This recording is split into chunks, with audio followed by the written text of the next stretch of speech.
అస్సలాము అలైకుం వరహమతుల్లాహి వబర్కాతు. దర్సె హదీస్ రియాదుస్సాలిహీన్లో 75 హదీసులు పూర్తి చేసుకున్నాం.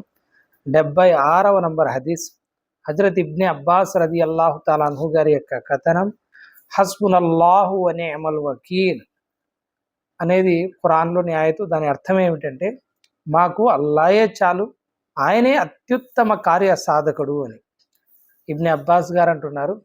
ఈ మాట హజరత్ ఇబ్రాహీం అలీహిస్సలాం గారు తమను అగ్నిలో పడవేసినప్పుడు అన్నారు. మరొక ఉల్లేఖనం ప్రకారం ఆయన్ను అగ్నిలో విసిరివేయగా చివరగా ఆయన పలికిన పలుకులు ఏమిటి అంటే, హస్బునల్లాహు వ నిఅమల్ వకీల్. అదేవిధంగా ఇబ్నే అబ్బాస్ గారు అంటున్నారు, ప్రియ ప్రవక్త సల్లల్లాహు అలైహి వసల్లం గారు దైవ తిరస్కారులు భయపెట్టినప్పుడు ఆయన కూడా ఇదే మాట అన్నారు. ఎందుకంటే ఖురాన్లో ఆయతుంది కదా.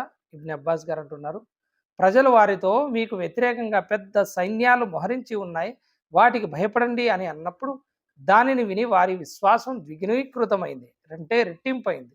వారు ఇలా సమాధానం ఇచ్చారు, హస్బునల్లాహు వ నిఅమల్ వకీల్, అంటే ఆయనే అత్యుత్తమ కార్య సాధకుడు అని. ఈ ఆయతు మనకు ఖురాన్లో కూడా లభిస్తుంది.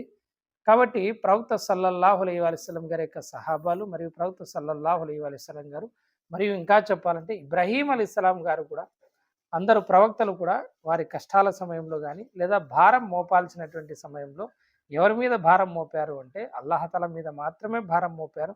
అందుకే ఈ యొక్క కలిమాని మనం పఠిస్తూ ఉండాలి, హస్బునల్లాహు వ నిఅమల్ వకీల్. కాబట్టి ఇవి అత్యుత్తమమైనటువంటి కలిమాలు, అల్లాహతల మీద నమ్మకాన్ని మనకు కలిగించేటువంటి వచనాలు ఇవి. కాబట్టి ఏదైనా కష్టాల సమయంలో వీటిని పఠించడం చాలా ముఖ్యము మరియు ఎంతో లాభదాయకం.